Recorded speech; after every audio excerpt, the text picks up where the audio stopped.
So I read a lot about people were hacking into it and trying to write files directly over USB or jailbreaking. It's like, that doesn't sound right. I mean, that sounds really wrong. Every time they make a change, my jailbreak will break or I have the wrong file in there. I don't want to go there. I want to just use it the way it's meant to be used and integrate eComStation as much as possible. And basically, the device is useless to me unless it's using my data on eComStation. So,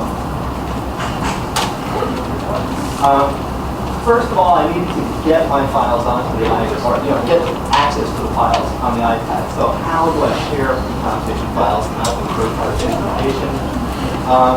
Once they're shared, how do I access them on the iPad? Is the second sort of section of the presentation. If I've got my files and I'm using them and I'm processing them, how do I actually edit them on eComStation, even though they're iPad files? And that is the iCloud suite, which runs in the Firefox browser, so that's the third part. And finally, what eComStation applications can I use, native applications, to edit iPad data? So that's the final eComStation, which turns out to be a very short section. So sharing eComStation files, one of the disadvantages, if I don't want to carry this phone or iPad around all over the place, and I got my computer at home, then I'm going to have to kind of share, and I didn't really get too much into the router programming for that. But eComStation systems, I think, are fairly safe on the internet. I got the logs. I can see. I put it up on the internet, and people start pounding it. So don't have an easy to guess password because if seconds after you attach to the internet, they're going to start dictionary attacking your machine. So don't use a password that's in the dictionary, not even close to the dictionary. And if you've used the password out on the internet a lot, someone has broken into the site you gave it and downloaded it. So don't use a password you've used on the internet.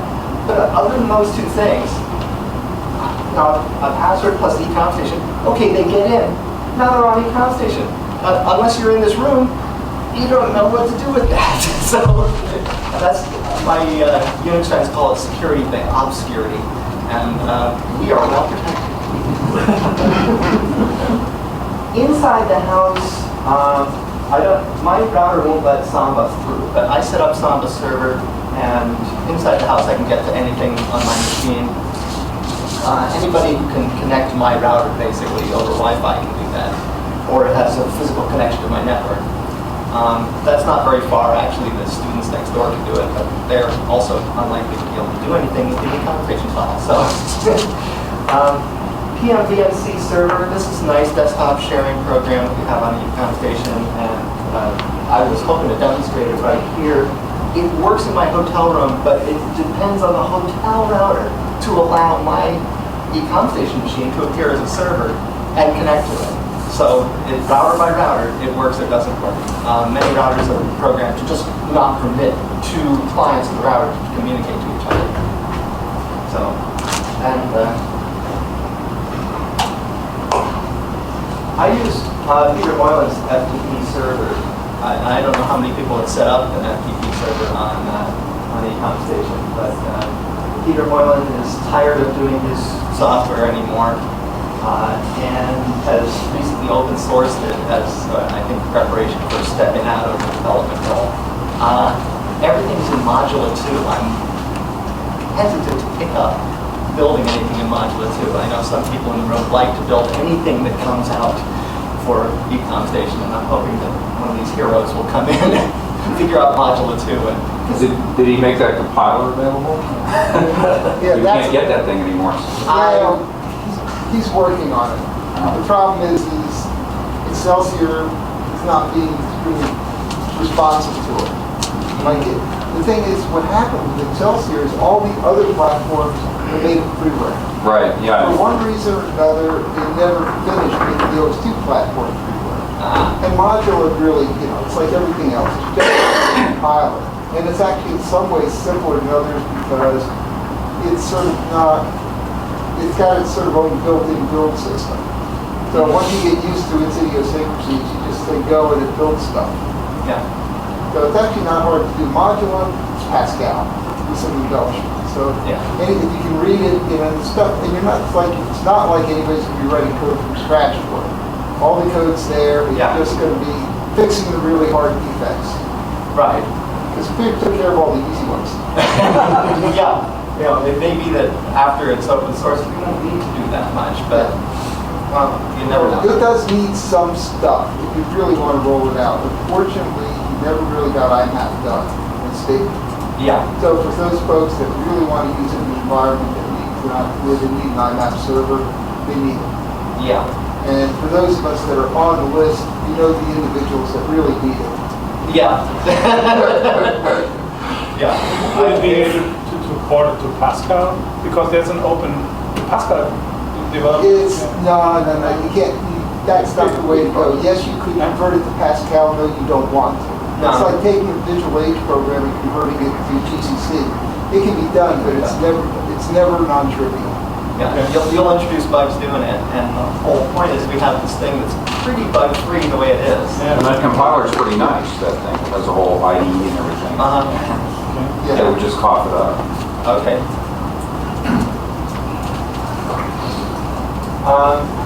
FTP Server is not obvious to how to configure at first. The space that you're sharing, you make a virtual root directory. Actually, you can do it a number of ways, but what I recommend is that you make a virtual root directory and then put your real directories as links under that, so that you're not actually sharing the guts of your machine. Each user, you say, I know what this user has got, and he's only got what I say he's got. So, this didn't come out that clearly as far as the screenshot, but you enter your username, enter your password, and then there's a directories list, and then down the bottom it says edit directories. That's where you're going to make this virtual directory. Actually, it comes up by default as a virtual directory, and then you'll add your directories under it. So, yeah, top level is the pseudo directory, he calls it. Subdirectories are links. And you just, I made all, for the open access, I made all my drives links, and, I can get to the whole machine. But I would say have it much more restricted than that. But, here it is if you want to make a totally open machine. And, I will probably change my mind about what is open and what is closed, depending on what I see in the log.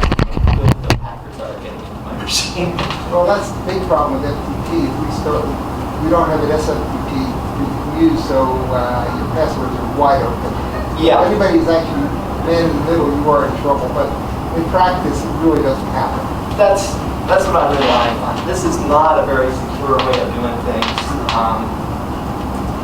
We could, when I think about what would be a better way to share files out on the internet from eComStation, WebDAV sounds like it would be a better choice. Or HTTPS, definitely. Mm-hmm. Yeah. Yeah.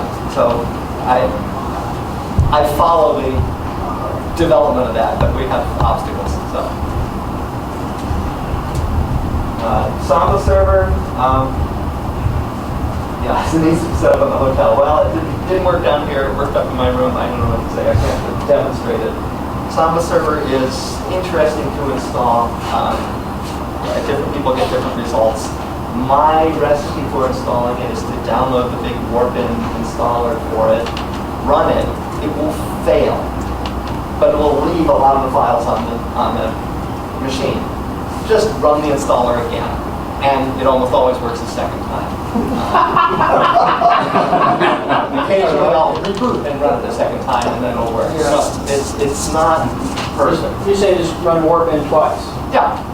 And then configuration. I'll have more to say about that sort of stuff later. Oh, good. Because I didn't want to spend too much time saying, here's SAMBA Server, here's the defects.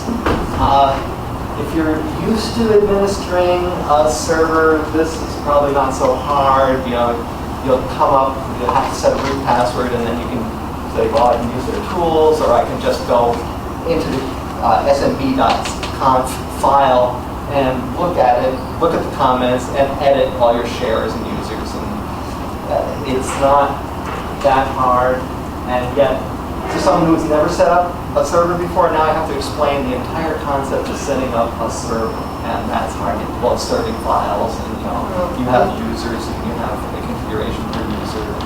I don't want to. This is about really the interaction of an iPad with eComStation, not how to set up a server and how to. It's okay, if they have a problem, they will call you. What? They'll call you. Yeah. Or email.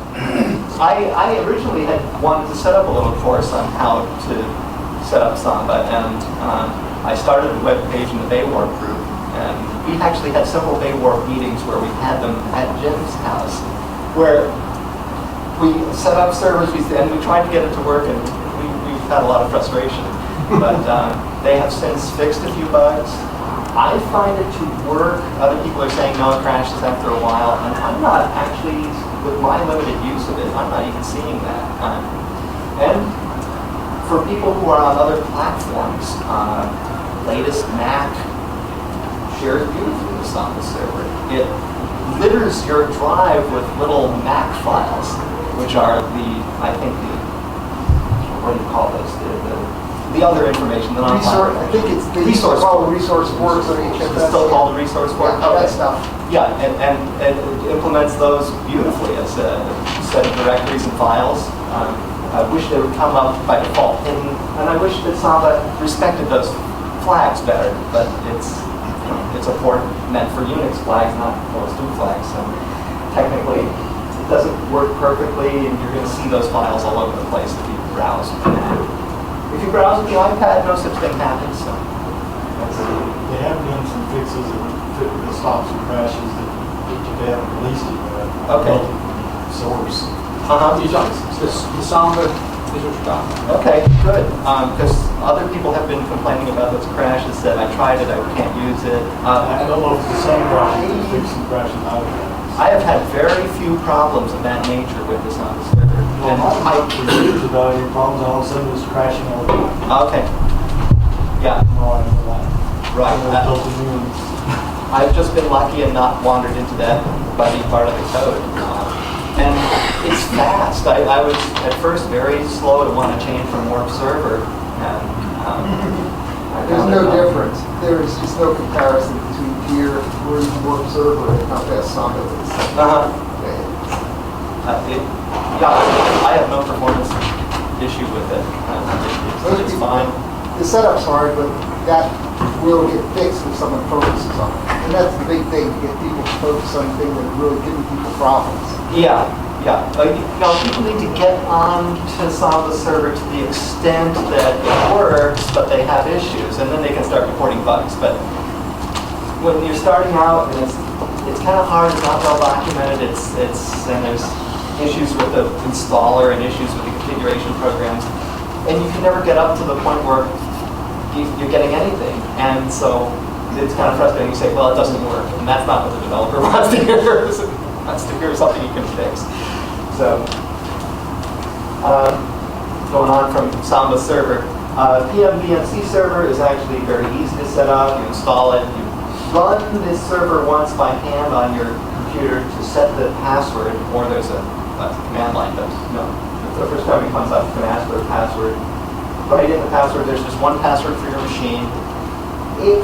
You can make the password as long as you want. It won't accept more than certain characters, and if you make it longer, it just ignores the extra. So it's pretty tolerant. That's VNC, it's not ours. That's VNC's problem. Okay, and it interoperates with the other VNCs that I've seen. It interacts with the iPad, Windows 64-bit. I haven't tried other platforms, but I think VNC interoperates pretty well.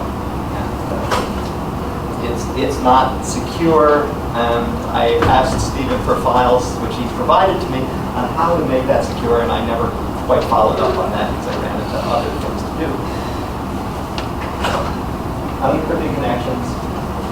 Again, security by obscurity. So the best thing I can say is choose a difficult password. I've found that every time I had a security problem, it was because I picked too easy a password and someone guessed it. And, you know, if you're out on the internet, they have all the time they need to just pound and pound and pound till they guess. And, you know, there's only so many words in the dictionary, and 1 per second, you know, they're going to cover it in a few days. So.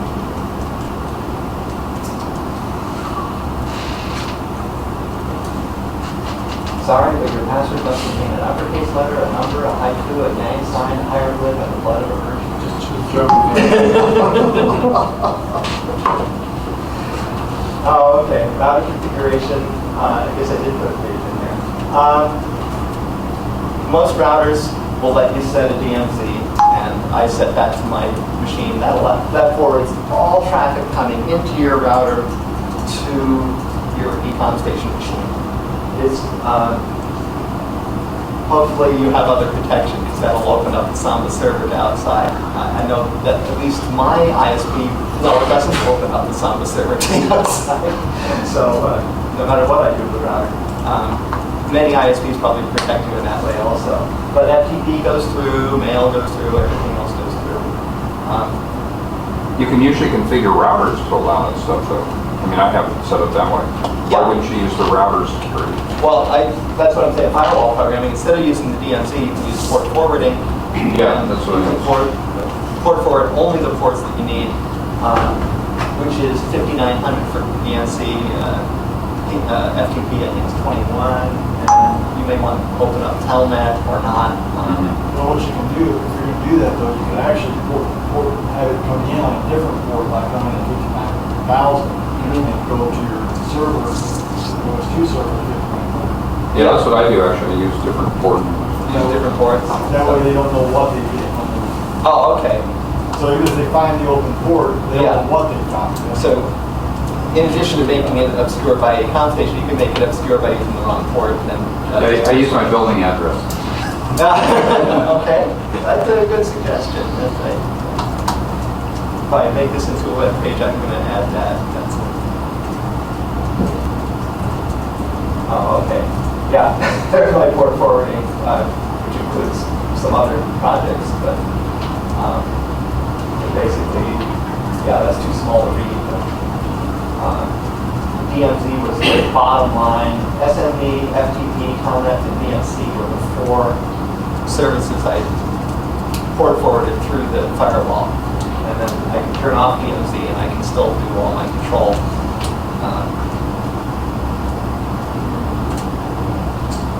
Using the iPad, the number of applications on the iPad, some built in, some that I downloaded from the App Store that make it reasonable to use an iPad with eComStation. Notes is not so much good with eComStation, but I was concerned about just, you know, keeping notes. I have to carry a notebook everywhere, and I said, this is stupid. I'm carrying a smart device. It's got to be able to replace my notebook. So, and then I found that this is a nice thing to share.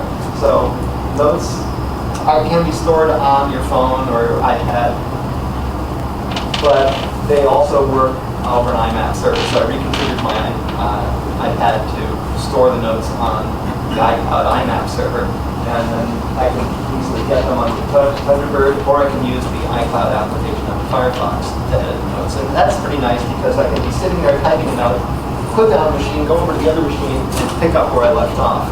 And it's backed up character by character. And on Firefox, it's kind of slow. It's like character by character, so okay, now I wait for a minute and then it's back up. So, and you can see it back up, so you know whether it is or not. But yeah, my notes, and basically I have a note for every day. I keep a little diary, and every day I make notes. Sync to all machines, and I can search it using Thunderbird. So better than my old paper notebook. Yeah, configuration, like I say, go into the iCloud. And I don't expect that this is actually that useful a slide. I thought I was going to have the iPad hooked up with a TV, but it didn't turn out to work that well. Camera. Everyone's using phones as a camera, and the iPad is the same. Pretty decent camera. And so at first I was just plugging it in using USB into the eComStation loads, using camaraderie and the what's that called, FTP protocol. It shows up as a camera. There's nothing else but a camera shown if I do USB resource manager and just print out what is iPad offering. Nothing but camera. There's no NAS storage. There's nothing else. So it's only offering camera. So okay, I can use it as just as if I had a digital camera and drag off the photos into eComStation and delete them off the iPad, whatever. When it does that, it says, can I trust this computer on the iPad? So I plug it in, then I have to say, yes, I trust this computer. It doesn't remember.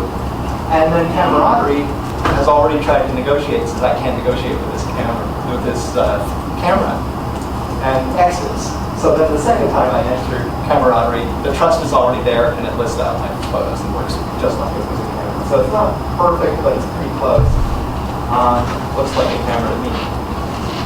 I don't use it this much. But later on, I found that I had other programs to work with eComStation, and I could just copy from the Photos directory and paste onto the eComStation machine, and it would go over Wi-Fi. So that was much better than using the USB. I don't have to remember where the USB cable is and look it up or anything. It goes from anywhere in the house. You can't take pictures with it, can you? What? You can't from your eComStation say take a picture. No, that's a feature of FTP. I've tried it with camera after camera. No camera that I've connected to eComStation seems to support that feature. The camera may support it, but our software may not support it. I don't know what the limitation is. I even wrote, someone made a Rex interface to the PPTP library, and I even used that to say, okay, shoot a picture right now. I sent the right command to shoot a picture, and it didn't shoot a picture. So I thought that would be kind of nice. Webcam is a kind of missing link in our repertoire. That would have made any digital camera into a webcam. So far, I'm just frustrated on that one.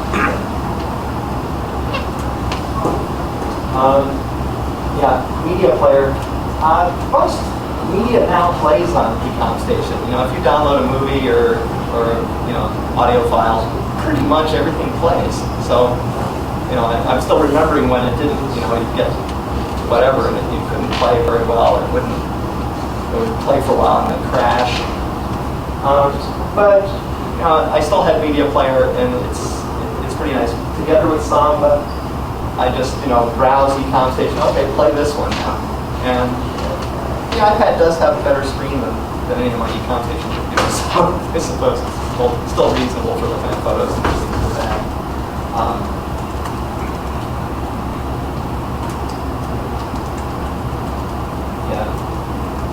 Get a screenshot of it, but basically there's an SMB icon on there, and pick your computer, enter your password, and browse your files. File browser was a nice little piece, and that's a SAMBA browser on the iPad, and together with SAMBA Server on the eComStation machine. This really takes a lot of power.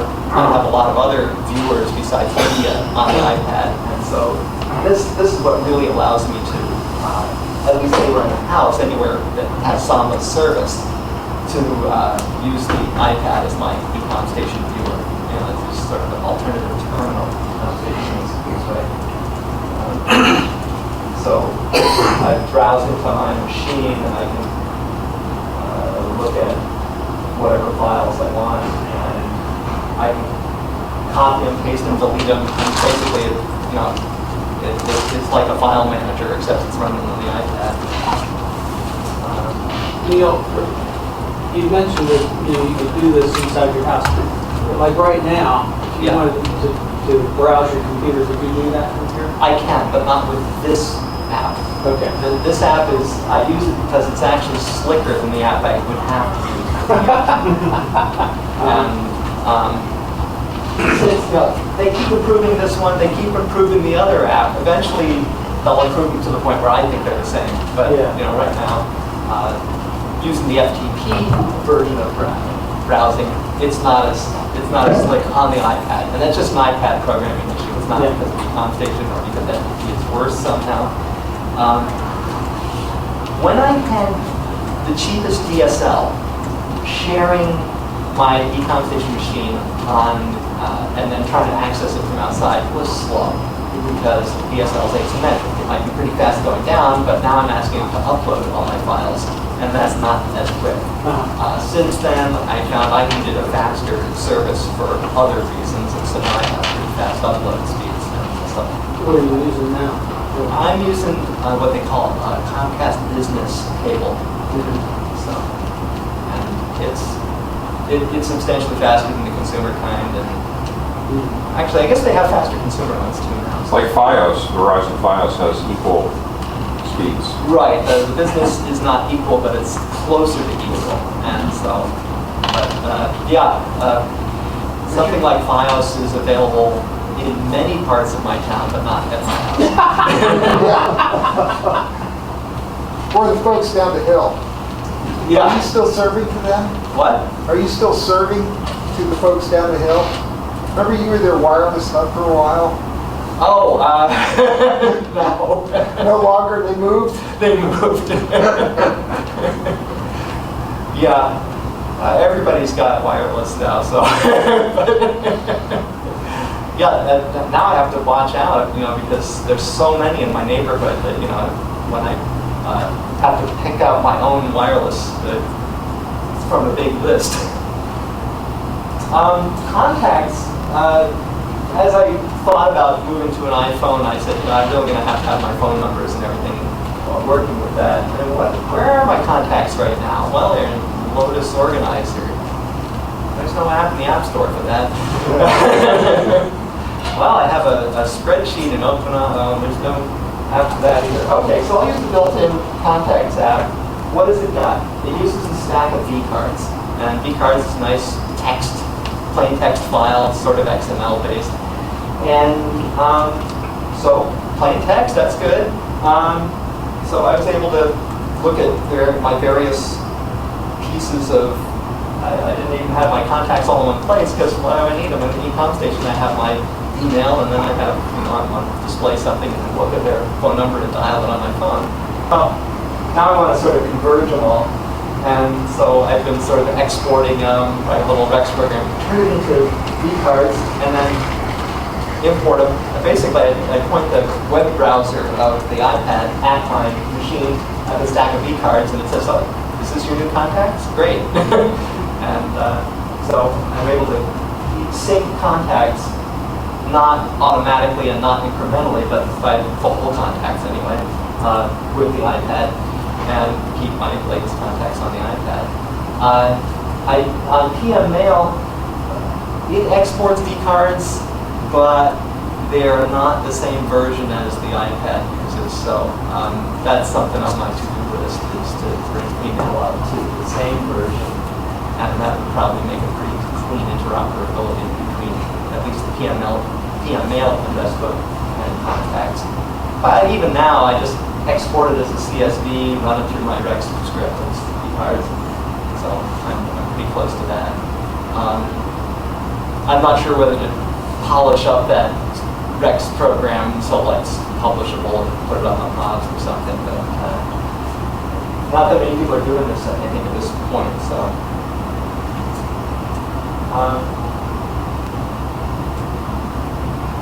yeah, that's the contacts program. And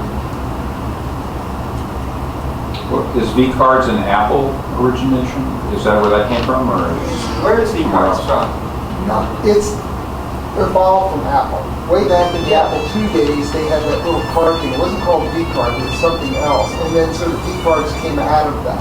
Yeah, and then there's been, the iPad uses vCards 3.0. There have been more than 3 releases of it. And now actually it's sort of been supplanted, except for the folks that still use it, by something that's much more XML-ish. Xcard, I think. Yeah, but Apple's still on their vCard thing. I don't know if there may be easy ways to convert them. I looked for a vCard editor, online, and I did not see one. And I thought, that's so obvious. Why wouldn't there be a nice vCard editor? I don't know. Yeah. I suppose you could look and say, well, this is a vCard editor, but it's not really. Yeah. But you can just select all your contacts and save them as a vCard stack, and then as a plain text file, save it on the eComStation machine, and back all your contacts from your phone onto the eComStation machine, reverse that Rex program, and it goes into whatever program the eComStation you want. So this is sort of the flow through. It's kind of crude right now, but that's I haven't moved up to the smartphone yet. I thought, oh, I'll have plenty of time to buy one before Warpstock, but it hasn't happened. Okay. VNC Viewer. There are a lot of VNC viewers in the App Store. I use the real VNC one, but the others work too. And it warns you that you've got an unencrypted connection, and you can turn off the warning if you want.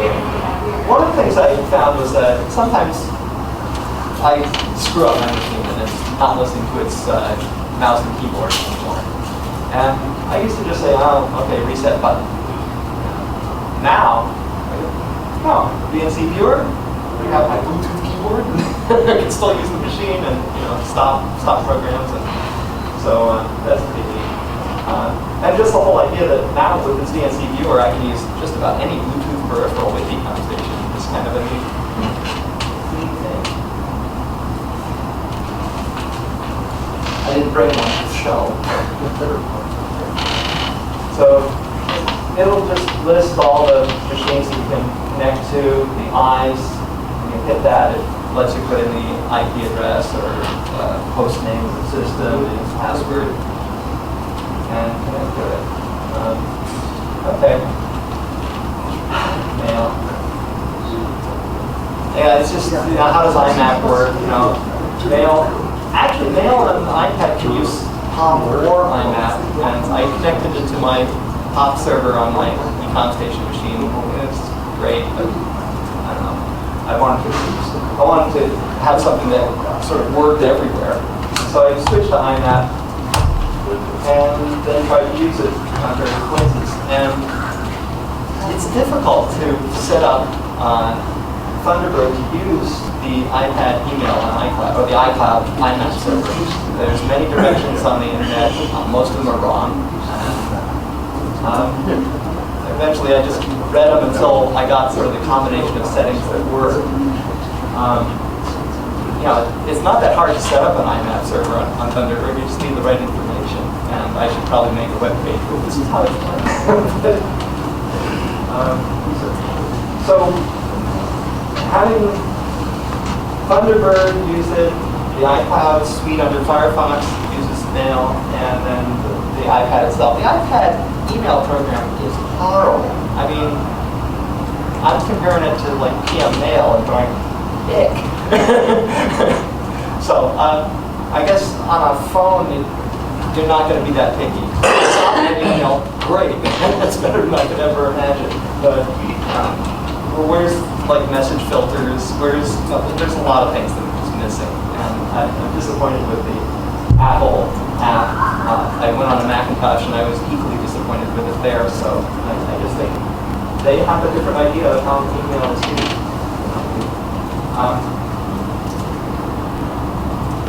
Show each one of these.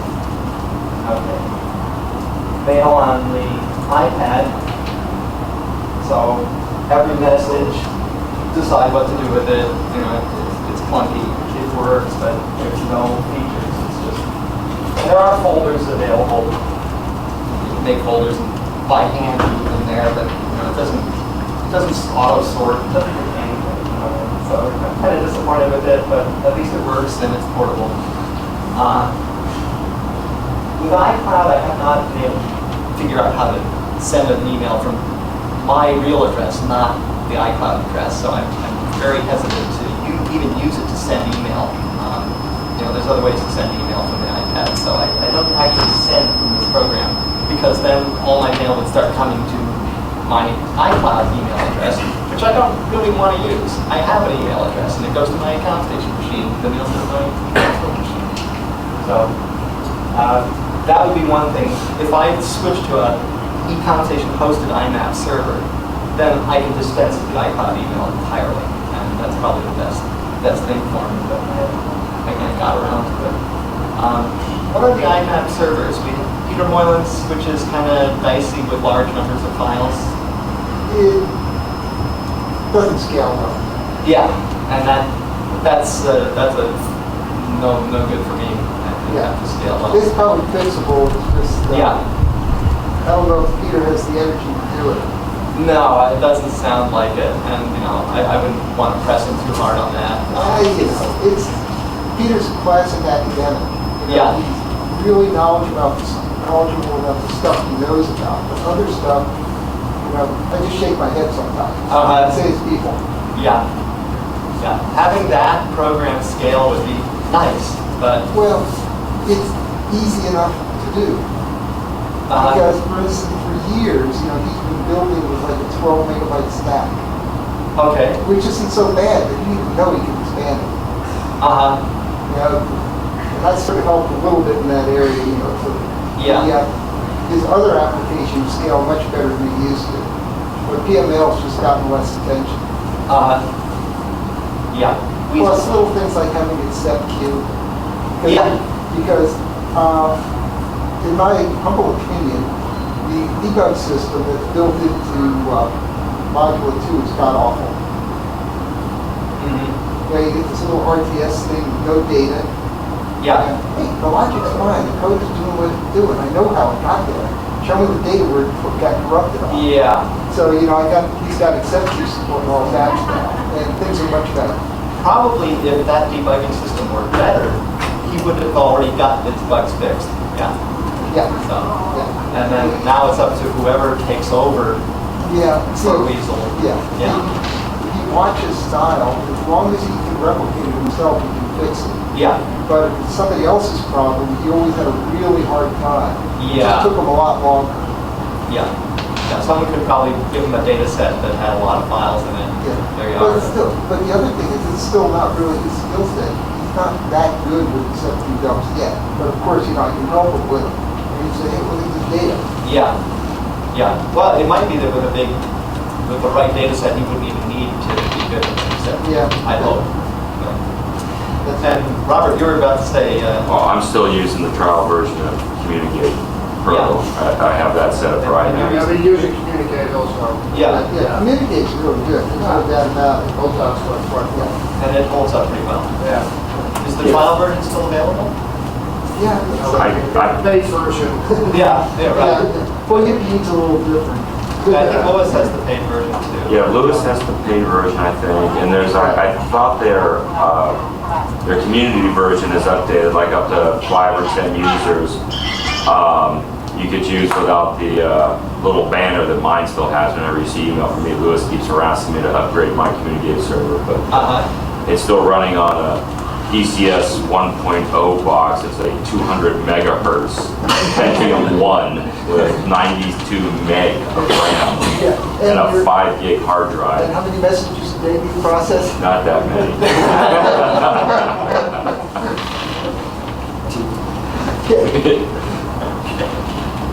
Well, I get a certain amount because my wife has managed to get herself on about 1.5 million spam distribution list. So Yeah. Me too. Having the same email address and being very public with it for And not a only long that, time. no numbers in it. Oh, and no numbers in it. Yeah, for some reason, for C53, it just happened to pick it, and it doesn't get as much spam as it should. And you have a very public email. You And got that I everywhere. don't try to hide it at all. Yeah. No. Now, because I can't get myself the time to switch over to PML, I still use MR2 iSpring, and its filters are simply better. Okay. They're Yeah. just easier to set up. And eventually, when I switch over to PML, we will have to talk about that and see what we can do. Yes. I mean, I went through the labor of learning to use PMVNC filters, and now that I've learned it, I'm pretty happy with it. And Yeah, they work. They're just hard to set up. They're a lot more time consuming to set up. Yeah. Something that I can say, if this and this and this or this, and just simple linear and or expressions. Yeah. And everything that I don't know goes into the view folder. the whitelisted stuff gets whitelisted, and I get very little spam in my inbox. Yeah. The other folks like to filter everything in folders, but the problem is then I got 100 folders to read, and that takes me too much. It's easier to use the inbox as a to-do list. That's just a style thing. Sure. But no, a lot of people have that style, and yeah. So at some point, if I haven't looked at that code real hard, other than say, oh, there it is. Yeah. You know, it worked for me, and so I didn't have to touch it. And so, but at some point, that would be a nice conversation to have. You know, I'd like to see PML improve. There's a lot of issues still. Yeah, and it does need, and from people I know that express it, I hear it needs some performance too. It really needs a performance too, badly. James made a change to use XML meta information for all the folders, and that has become very slow. But the good news is it's become very scalable. And That's it. I put a million messages into it, and it still works. Yeah, the XML was a good change because it's just so much Takes more 3 days maintainable. to scan them, but 70 seconds on my fast. Yeah, I would love to go back to PML. I had to switch away from it when I switched to IMAP. For the same sort of thing, being able to access it from anywhere, any machine. I made that call a long time ago, and I just have never liked Thunderbird. So. Right. Well, James has said it's his intention to implement IMAP, and he actually has put hooks in there to make it, start experimenting with it. But then he stopped working entirely. He's so busy with other things right now. He's not really doing anything with PML. We're at a very quiet time for changes, which would be like a great time for me to upgrade the address book without stepping on anyone's toes. But let's see if I get time. Okay, syncing bookmarks and passwords for the web browser. This has never worked that well, but the problem is that Apple and Firefox are having a war, and I don't like that. It would have been much better for one side to give in. How much worse would Firefox have been if you ripped out Gecko and used WebKit? I don't think it would have been that bad, and it's up to the app developer to make the interface work. But Firefox said, no, over our dead bodies.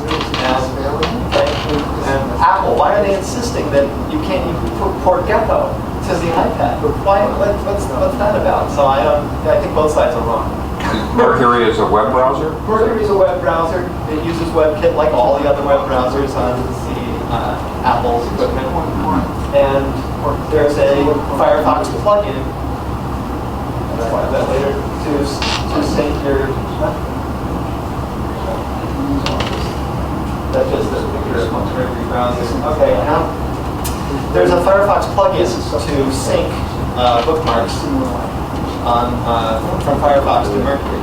So it basically keeps your bookmarks and passwords synced. Or I think there's a whole list of other browser attributes that it keeps synced with, I guess, their own cloud storage. And then on the iPad, it keeps synced. And I find, and from the reviews, a lot of people have found their plugin for Firefox to be very buggy. So what I see is I install it as an extension, and then my bookmarks start moving around, particularly that separator starts moving, migrating. Every time I look at my bookmarks, the separator is in a new place. That's not good. They're eventually going to corrupt my bookmarks and my passwords too on the browser. So I'm not pleased about that, and yet here it is. It's performing functionality. It did sync my bookmarks. I changed one, and eventually it appears on iPad. So, I guess I like the functionality, and I'm hopeful that they'll fix their bugs. This is, since our Firefox is so close to other platforms than Firefox, it's very likely that their bugs are on all platforms, and it should get the attention eventually. At first, I used a different app, and it was very clumsy. And I said, I'm never doing this again. But I got my bookmarks to the iPad once, and I thought, oh, that's good. But now I have real-time syncing. It's just, I don't like to keep it turned on because it's going to corrupt my bookmarks eventually. So I'm waiting for new versions of that. iBooks. This is the book reader for iPad's built-in app, and what I found was that it makes a really nice PDF viewer. In fact, most PDFs that I get on eComStation, rather than use Lucid or QPDF view, I actually prefer to use iBooks on iPad to read the PDF. It's a slicker interface. It seems to work a lot better. If you have a 300-page PDF, it's just hard to read on my eComStation machine. And iBooks, keeps you where you were. Hard to read because it's slow, or hard to read because it's got a bad picture?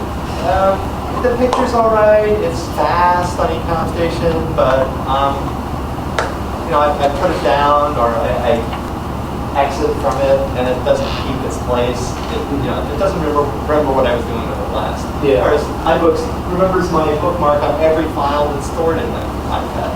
So, it's a lot better. And so it's just usability features. It makes it easier for me. I guess, I'm reading, I'm interrupted, or I have to go do something. I want to come back and read some more. Usually because some other program I was using on eComStation that was the interruption crashed the machine and I had to reboot. Yeah. iOS 8 problems. Yeah. I first prepared this presentation when iOS 7 was the current version. I upgraded to iOS 8, 8.0, and so a lot of my demonstration features didn't work, and that's a large reason why I'm on slides right now.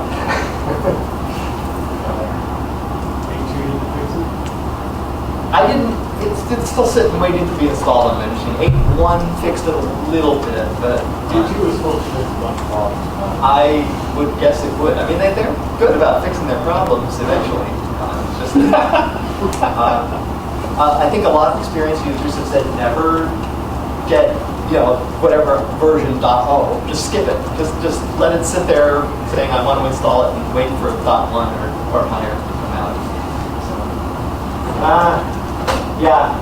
So eventually I did get to where I like having apps on the machine and, in the modern world, shopping for groceries. But even my grocery store is now syncing what I do on the iPad with their website, so I can make my grocery list on iPad, edit it on the eComStation, and go back and forth. So this is sort of the new world, I think. Your stuff's stored up there, and granted, I'm now putting my grocery preferences scannable for their marketing pleasure. I'm not sure that's wrong. I actually kind of sometimes go and buy something there just to send their cloud app a message that I want them to stock this particular grocery in the store. I don't know. I'm not sure that works. I'll get back to that. Oh, okay. FTP Client Plus. This is the one that I use when I'm out in the field. I'm here. I could be browsing my files from this room using the FTP Client Plus. Opening files is cumbersome. That's why I like the file browser over SAMBA better. But since I made this slide, there's a new version of FTP Client that's not quite as kludgy. On an iPad, you have an app, and then it has certain capabilities, and then it says, I don't know what to do with this file, and then I guess this is like a Macintosh. It says, what app is supposed to open this file? And so I've been able to associate, but it doesn't remember that. Every time I get that app, it says, well, what app do you want to use? And it gives me this whole menu of apps. The way it was before, I'd actually have to upload the file, or bring the file to the iPad, put it in something called the home directory, and then open it there. And then I have to remember. I didn't get that much memory on my iPad to delete it afterwards. And that wouldn't be good. I'd like to just see it go there and run the memory, delete all my old files. But I don't really want to keep any files on the iPad other than mine. Pretty much none.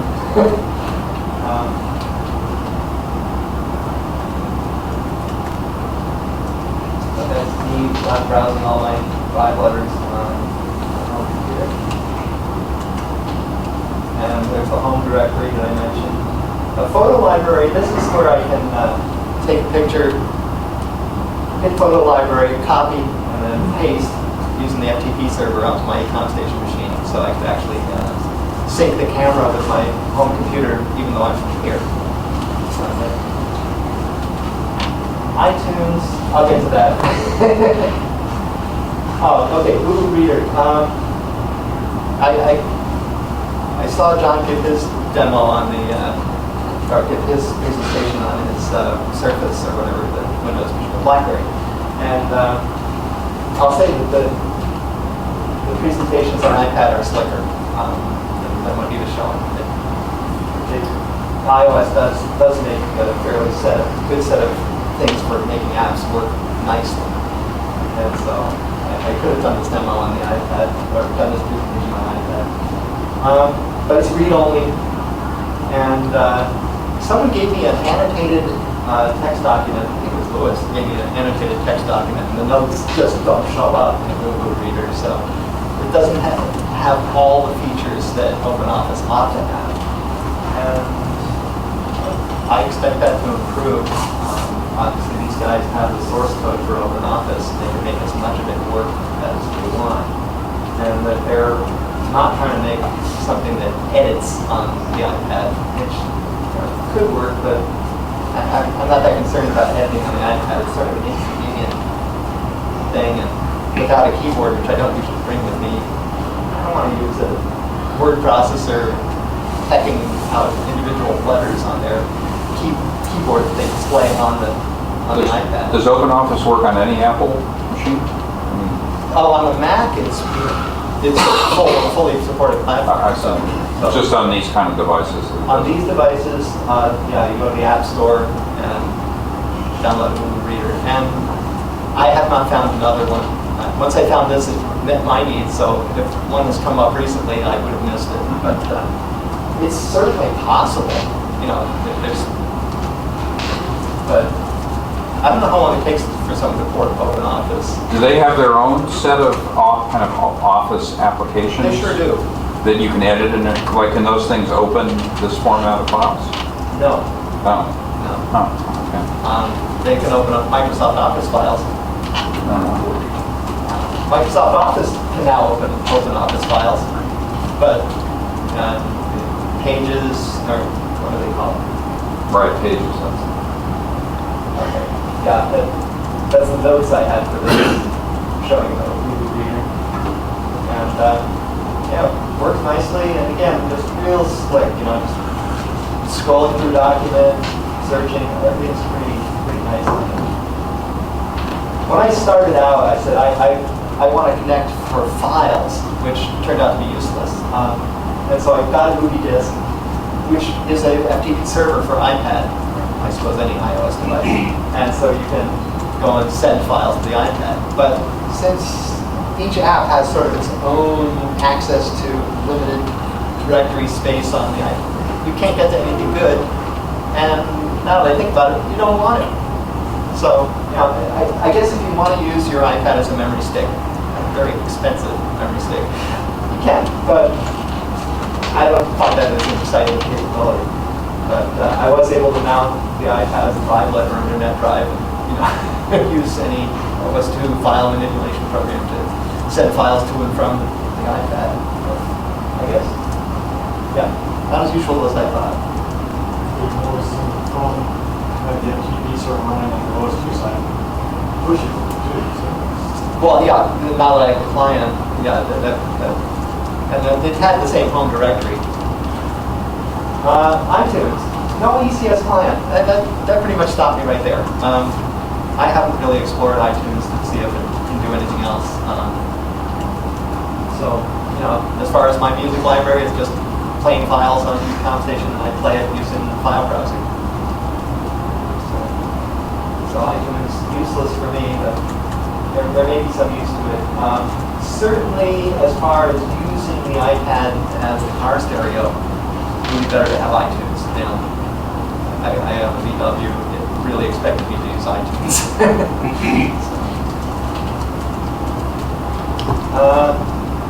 Okay, I guess oh, there are pages, numbers, and key Keynote are the built-in text Office suite for iPad and Macintosh. And they work. Keynote, I haven't really used Keynote, but I've seen some pretty well-written reviews that claim Keynote's pretty much a top dog in presentations at this point. So, great. I'm using OpenOffice.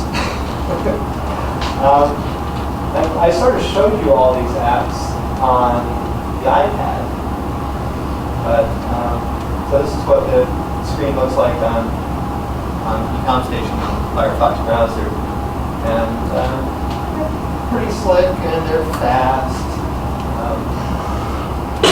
So What Firefox do you use currently? Is that I'm 10 or the newer one? I'm using the 24, but it worked on 10, it worked on 17, it worked on both 24s. And it says it's unsupported. You know, it says, no, you're not using the right kind of Firefox or whatever. It says it's unsupported, and it works pretty well. So,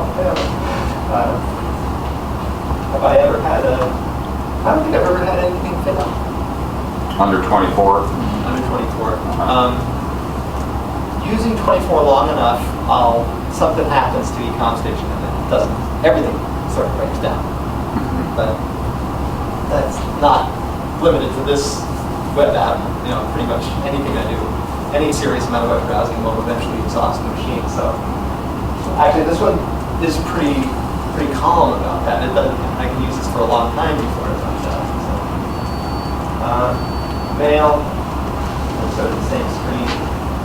Actually, using Mail in Firefox is more powerful and better than using it on an iPad native program. It's not much better. It's still an Apple product that they didn't really think through the mail. But contacts. This has also been pretty good as far as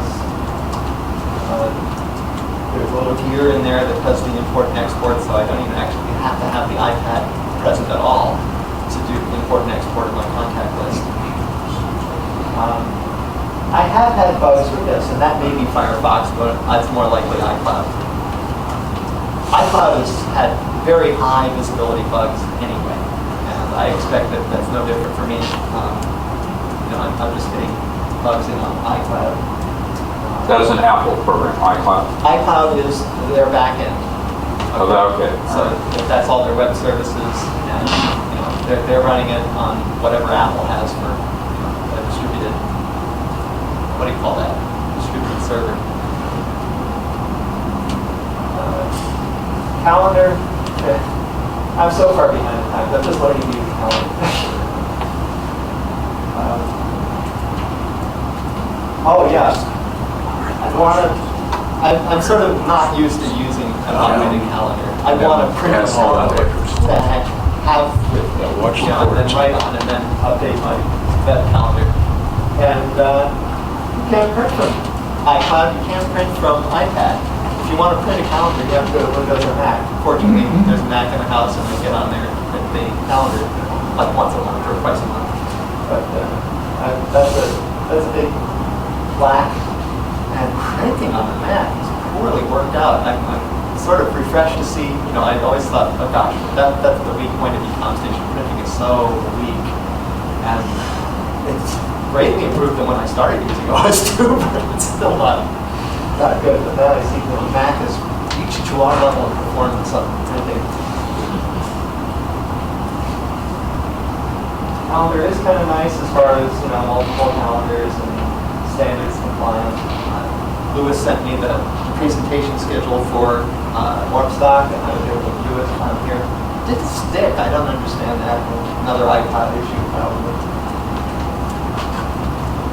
Okay, notes. Showing how to use the notes in the diary. It works nicely on the. This is how I use it mostly. I'm mostly sitting at my eComStation. I want to make notes, so I type it into the web browser, but it's nice to have it on the iPad when I get up and go someplace. Yeah, I haven't used pages, numbers, and Keynote that much. Better support for new MS formats in OpenOffice. Yeah, I had a one that wouldn't open in OpenOffice. Most of the new ones do open. Certain ones don't. I'm not sure what the limitations are. But I had been working with people using the new Microsoft formats, and I didn't want to tell them I was not running Windows.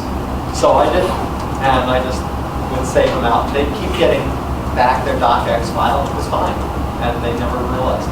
And it wasn't until I had a spreadsheet and had to go back as an XLS instead of an SLX that they kind of, but you know, you could do that on Windows too. So I still didn't really talk about it, and that's pretty nice. Now I'm interoperating. I send OpenOffice docs direct, and since MS Office opens them, I think they know, but you know, it works. So yeah, more useful for Mac and EC. Perhaps useful for people who use both Mac and ECS than these numbers. You know. Yeah. I don't know any. Actually, I do know a few big organizations that are all Macs. You know, everyone in the corporation has to have a Mac and has to use a Mac. I'm not contracted with them.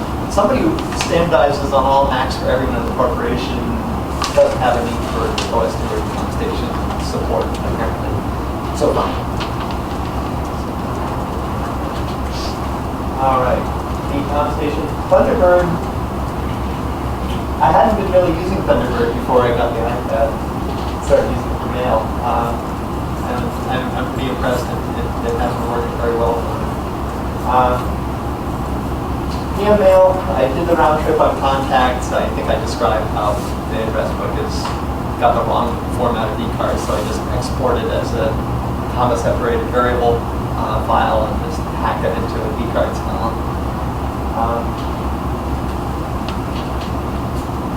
Yeah, Firefox for the iCloud, Firefox for syncing with my passwords. I guess I described that in the Mercury Connect plugin. And kind of close it in. Yeah, Thunderbird.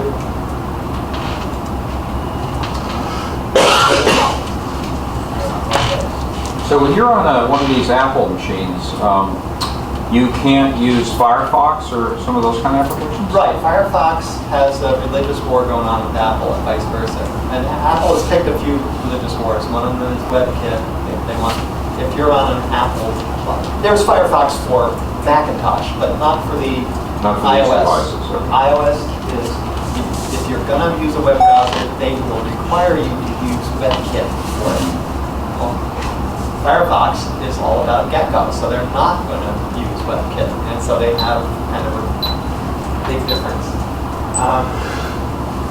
Thunderbird has filters and has all the features of a modern email program, so I can, I get behind on my email, I can just go to Thunderbird and say, fix it for me, and run all my filters on the inbox, and it sorts everything, throws out stuff that I want thrown out. I'm very, very pleased with Thunderbird making iPad email actually work for me. Okay. That's not readable. Oh well. I hope to show how the settings are. There are just two settings pages that you get conflicting information about, but you want to set up your iMap server and your FTP server on Thunderbird. And the directions on Apple's website, the directions on other websites are all partly correct, and if you combine the correct parts, eventually you'll have functioning email. And I had written them here, but the screenshot didn't work so well. And on these little Apple things, can you use like Gmail? I mean, yeah. You can? Yeah. Okay. So why would you use iCloud? Just because it fits into it or something? Or? I guess I was more suspicious of Google than of Apple, so I said I'll use Apple. It doesn't matter what you use. Why? Why? Why? Because Actually, the real reason. I know people at Apple and I don't know people at Google. Oh, Okay. that doesn't. Yeah, I was one step away from Steve Jobs. At Yeah, Apple. but I got a niece, or niece who worked at Facebook back when it was small. Yeah. Doesn't mean I trust Facebook. Yeah, I have a similar kind of connection to Facebook, and oh boy, do I not trust it. I use it, but for us, no. Even worse, she was an artist who went into marketing. Oh, okay. Yes. Wow. So I take it you didn't go through this exercise on an Android type device? No, I kind of didn't. And compare? I don't see any reason why all of this wouldn't work slightly differently with Gmail, the Google Suite, Pretty much and an Android. It does. Yes. I have an Android device. Yeah. So do I on my Apple Right. stuff. Yeah, I don't see, and in fact, I think Google Suite is better than Apple Suite, but because of my connections with Apple, I wanted to use Apple. And so I was like, I spent a lot of time trying, well, which is it, which is it? And I finally said, okay, I'll go with Apple. But So you're not out throwing rocks at those buses? not yet. They haven't taken over Santa Cruz yet? They have. Yeah? A recent survey showed that 50% of the traffic over the Santa Cruz Mountains to Silicon Valley is those buses. Wow. 50% of commuters are now using those buses. My But God. on 17, is Yeah. that what it is? Yeah, on 17. Yeah. And that was a small road back when I was up there. It was a long, long time ago. Well, a long time ago, it was really scary. Now it's kind of like a regular highway, except it has to go through earthquake form. Yeah, that's a pretty snaky road, that. Yeah, and the earthquake left some of the curves, what do you call it, reverse bank? Uh-huh. So yeah, occasionally you find a person who is freaked out and doesn't know what to do. They're still at the wheel, but they're not driving anymore. So I can see why they want to have a bus that has Wi-Fi the whole way. They're very deluxe. You just want to get a Google car then, and that'll take care of it. Yeah. Yeah, and it'll happen here first, or it'll happen there first. Yeah, but no, I'm not throwing rocks yet, and I'm sure it's enriching our town somehow, some way. Likewise, I'm not throwing rocks at Microsoft. They've got a nice suite. They've got an operating system for tablets, phones. They would probably work a very similar way with eComStation. I have not tried it, but I'll bet it works. Microsoft has been pretty good about following standards, actually. And did I leave out any brands? I think BlackBerry's on.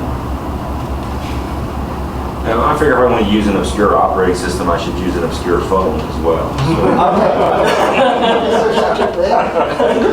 So. BlackBerry's made itself obscure, so. Okay. Nokia, from what I hear. Oh, Yeah. Okay.